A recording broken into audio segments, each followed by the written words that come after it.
ये स्टूडेंट अब हम एग्जाम्पल करने जा रहे थे कोऑर्डिनेट बॉन्ड और डेडी बॉन्ड का एक दूसरा एग्जाम्पल करने जा रहे थे, जिसमें हमारे पास क्या है BF3 और NH3। तो स्टूडेंट्स आपको पता है बोरोन के पास कितने इलेक्ट्रॉन होते हैं 3 और नाइट्रोजन के पास कितने होते हैं 5 इलेक्ट्रॉन होते हैं। तो बोरोन के पास 3 इलेक्ट्रॉन है, तो बोरोन ने तो अपने 3 बॉन्ड कंप्लीट किए हुए हैं। जो इसके साथ हमने 3 फ्लोरीन को अटैच किया हुआ है, इसका मतलब क्या किया हुआ है, इसने 3 बॉन्ड्स को अपने को कंप्लीट किया हुआ है। नाइट्रोजन ने हाइड्रोजन के साथ 3 बॉन्ड बनाए हुए हैं, यानी कि यहाँ पर कितने बॉन्ड्स बने हुए हैं 3 बॉन्ड्स बने हुए हैं। तो देखिए स्टूडेंट, अब जो ये नाइट्रोजन के पास 3 इलेक्ट्रॉन तो उसने यूज कर लिए, बचे कितने हुए हैं 2 इलेक्ट्रॉन बचे हुए हैं, यानी कि 2 इलेक्ट्रॉन बचे हुए हैं। तो वो 2 इलेक्ट्रॉन के जो यूज करेगा वो क्या बनाएगा कोऑर्डिनेट बॉन्ड बनाएगा, क्योंकि बोरोन के पास तो इलेक्ट्रॉन नहीं है। जब बोरोन के पास इलेक्ट्रॉन नहीं है तो उस सिचुएशन में वो क्या करेगा कि अपने दोनों इलेक्ट्रॉन से जो है वो बॉन्ड बनाएगा, और जो दोनों इलेक्ट्रॉन से जो बॉन्ड बनेगा स्टूडेंट, वो कौन सा बॉन्ड बनेगा कोऑर्डिनेट बॉन्ड बनेगा। समझ में आया सबको कि हमने क्या किया कि बोरोन के पास 3 इलेक्ट्रॉन थे, तो 3 बॉन्ड ऑलरेडी बना चुका है। अब उसके पास कोई इलेक्ट्रॉन नहीं है स्टूडेंट्स बॉन्ड बनाने के लिए। नाइट्रोजन है, नाइट्रोजन ने 3 बॉन्ड बना लिए, लेकिन उसके पास 2 इलेक्ट्रॉन अभी भी बचे हुए हैं। तो वो 2 इलेक्ट्रॉन से क्या करेगा स्टूडेंट, इसकी भी ऑक्टेट को कंप्लीट करेगा और अपनी भी ऑक्टेट को कंप्लीट करेगा। यानी कि अगर वो इसके साथ कोऑर्डिनेट बॉन्ड बना लेता है, डेडी बॉन्ड बना लेता है, तो इसका मतलब जो है बोरोन की भी ऑक्टेट कंप्लीट हो जाएगी और नाइट्रोजन की भी ऑक्टेट कंप्लीट हो जाएगी, और डेफिशिएंसी जो है ये क्या हो जाएगी स्टूडेंट कंप्लीट हो जाएगी। तो ये हमारे पास सेकेंड एग्जाम्पल था कोऑर्डिनेट बॉन्ड और डेडी बॉन्ड का। अब स्टूडेंट हम नेक्स्ट टॉपिक पर चलते हैं, इसको नोट डाउन कर लें। ये स्टूडेंट्स नेक्स्ट टॉपिक हमारे पास है factors on which ionic bond depends. Ionic bond depends कि कौन कौन से फैक्टर हैं जिनके ऊपर आयनिक बॉन्ड स्टूडेंट्स डिपेंड करते हैं। तो सबसे पहले हम यहां बात करेंगे आयोनाइजेशन एंथैल्पी। किसके बारे में बात करेंगे, ionisation enthalpy. Student ionisation enthalpy हमने पहले भी डिस्कस की थी 3rd यूनिट में। तो आयोनाइजेशन एंथैल्पी का मतलब क्या होता है, the minimum amount of energy that is required to lose the electron to form a gaseous neutral atom. यानी कि अगर सोडियम को, यहाँ पर सोडियम की कॉन्फ़िगरेशन 281 है, अगर उसको इलेक्ट्रॉन को लूज करना होगा तो पहले जो ये सॉलिड वाला है वो स्टूडेंट किस में जाएगा, गैसेस स्टेट में कन्वर्ट होगा। किसमें कन्वर्ट होगा, गैसेस स्टेट में कन्वर्ट होगा। गैसेस स्टेट में कन्वर्ट होने के बाद ये क्या करेगा स्टूडेंट, इलेक्ट्रॉन को लूज करेगा। यानी कि इलेक्ट्रॉन को लूज करने के लिए जो अमाउंट ऑफ एनर्जी चाहिए, मतलब कि कितनी एनर्जी जो है एक इलेक्ट्रॉन को लूज करने के लिए लगी है, उसे हम क्या कहते हैं स्टूडेंट, आयोनाइजेशन एंथैल्पी कहते हैं। ठीक है, समझ में आ गया। पहले हमेशा क्या करना है कि सॉलिड को गैस में चेंज करना है, फिर गैस में चेंज होने के बाद वो क्या करेगा, इलेक्ट्रॉन को लूज करेगा। क्लियर है स्टूडेंट, समझ में आया। तो इसे हम क्या कहते हैं, आयोनाइजेशन एंथैल्पी कहते हैं। और स्टूडेंट जितने कम आयोनाइजेशन एंथैल्पी होगी उतना ही आसानी से बॉन्ड बनेंगे। समझ में आया। तो यहां पर आप क्या लिखेंगे, lower the ionisation enthalpy bond will formed easily. कैसे स्टूडेंट, अब जैसे सोडियम है, सोडियम के लिए एक इलेक्ट्रॉन को लूज करना आसान है, यानी कि कम अमाउंट ऑफ एनर्जी की रिक्वायरमेंट होगी। सपोज करो मैग्नीशियम है, मैग्नीशियम का एटॉमिक नंबर कितना है 12 होता है, तो उसके पास कितने इलेक्ट्रॉन है 282। ठीक है, 282 है, तो ये क्या करेगा, सॉलिड स्टेट में है, पहले किस में आएगा, गैस स्टेट में आएगा। अब इसको अपने 2 इलेक्ट्रॉन को क्या करना है स्टूडेंट, लूज करना है। 2 इलेक्ट्रॉन को लूज करने के लिए एक इलेक्ट्रॉन के कंपैरेटिवली ज्यादा अमाउंट ऑफ एनर्जी चाहिए। यानी कि जब ज्यादा अमाउंट ऑफ एनर्जी लगेगी तो इसका मतलब जो है सोडियम जो है वो इजिली बॉन्ड बना सकता है एज कंपेयर टू मैग्नीशियम। अगर हम बात करते हैं एल्यूमिनियम स्टूडेंट, तो एल्यूमिनियम के ऊपर चार्ज कितना होता है 283, कॉन्फ़िगरेशन होती है इसकी 283, एटॉमिक नंबर कितना होता है 13 एटॉमिक नंबर होता है। तो ये सॉलिड से पहले किस में आएगा, गैसेस स्टेट में आएगा। अब इसको 3 इलेक्ट्रॉन को लूज करना है, तो 3 इलेक्ट्रॉन को लूज करने के लिए इसको मैग्नीशियम के कंपैरेटिवली ज्यादा अमाउंट ऑफ एनर्जी चाहिए। तो स्टूडेंट जितनी लोअर द आयोनाइजेशन एनर्जी होगी उतने ही बॉन्ड जो है वो आसानी से बनेंगे। समझ में आ गया सबको? तो आयोनाइजेशन एंथैल्पी की डेफिनेशन आप लोगों को आती है। It may be defined as the minimum amount of energy that is required to lose the electron to form a gaseous neutral atom. उसे हम क्या कहते हैं? आयोनाइजेशन एंथैल्पी कहते हैं। क्लियर हो गया स्टूडेंट? ये तो था हमारे पास इसकी फर्स्ट, जिसके ऊपर ये डिपेंड करता है। अब सेकेंड हम बात करेंगे यहाँ पर इलेक्ट्रॉन गेन एंथैल्पी। जो सेकेंड पॉइंट है हमारे पास स्टूडेंट क्या है? Electron gain enthalpy. अब स्टूडेंट इलेक्ट्रॉन गेन एंथैल्पी क्या होती है?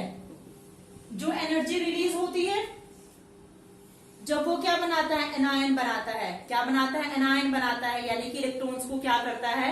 गेन करता है। सपोज करो क्लोरीन है, क्लोरीन के कॉन्फ़िगरेशन कितनी होती है? 287। कितनी होती है? 287। तो स्टूडेंट ये क्या करेगा? एक इलेक्ट्रॉन को गेन करेगा। एक इलेक्ट्रॉन को गेन करेगा तो नेगेटिवली चार्ज हो जाएगा और ये क्या बनाएगा? 288।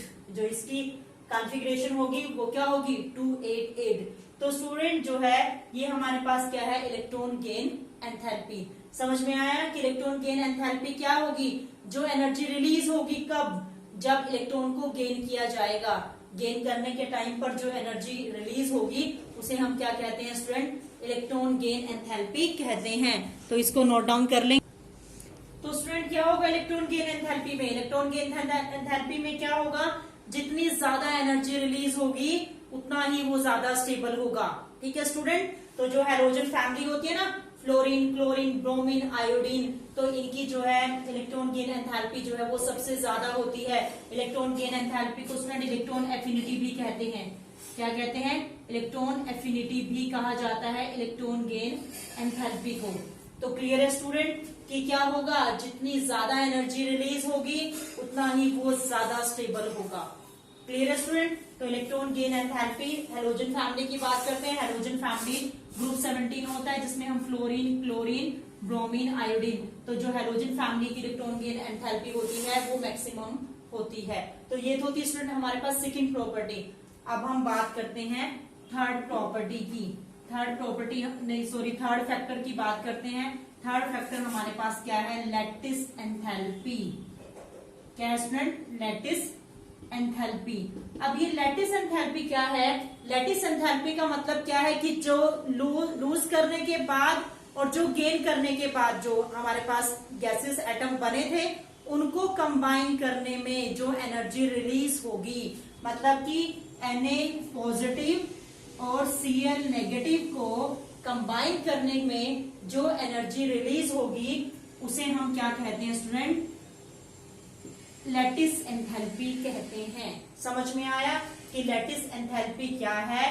लैटिस एंथैल्पी क्या है कि the amount of energy release when cation and anions are combine, यानी कि पॉजिटिव आयन और negative ion combine, that is known as lattice enthalpy. Student lattice enthalpy जो है वो 2 फैक्टर्स के ऊपर डिपेंड करती है। चार्ज, फर्स्ट फैक्टर हमारे पास क्या है? Charge on ion. क्या है? Charge on ion. तो ये क्या कहते हैं कि जितना ज्यादा चार्ज होगा, समझ रहे हो, जितना चार्ज होगा ज्यादा होगा उतनी ही हायर लैटिस एंथैल्पी होगी। समझ रहे हैं? फॉर एग्जाम्पल हमारे पास एग्जाम्पल है NaCl और CaCl2। ठीक है, जितना ज्यादा चार्ज होगा उतनी ही हायर जो है क्या होगी? Higher the charge, higher will be lattice enthalpy. Lattice enthalpy मतलब कि जितना ज्यादा चार्ज होगा उतनी ही लैटिस एंथैल्पी भी ज्यादा होगी। तो स्टूडेंट इसमें से किसकी ज्यादा होगी? अब सोडियम के ऊपर तो +1 चार्ज है और क्लोरीन के ऊपर नेगेटिव चार्ज है, यहाँ पर कैल्शियम के ऊपर +2 चार्ज है। ठीक है, और यहाँ पर कितना है? -2। तो चार्ज किसका ज्यादा हुआ? कैल्शियम का ज्यादा हुआ। तो इसका मतलब जो है लैटिस एंथैल्पी किसकी ज्यादा हुई? कैल्शियम क्लोराइड की स्टूडेंट ज्यादा हुई। क्लियर हो गया कि कौन से फैक्टर के ऊपर डिपेंड करती है? चार्ज ऑन आयन के ऊपर डिपेंड करती है। स्टूडेंट सेकंड हमारे पास आता है size of atom. Lattice enthalpy के ही पार्ट है ये, साइज ऑफ आयन। ठीक है, आयन के साइज के ऊपर जो है ये क्या करती है? डिपेंड करती है। ये स्टूडेंट सेकंड हमारे पास क्या है? Size of ion. आपको पता है जितना साइज ज्यादा होगा उतनी ही डिस्टेंस भी ज्यादा होगी और फोर्स ऑफ अट्रैक्शन जो है क्या होंगे? कम होंगे। तो उसको जो है ब्रेक करना उतना ही आसान होगा। ठीक है, तो स्टूडेंट कहने का मतलब क्या है कि साइज जो है ग्रेटर द साइज, क्या है? Greater the size, greater the size, greater will be the internuclear distance, greater will be the internuclear distance, internuclear distance, less energy will be required।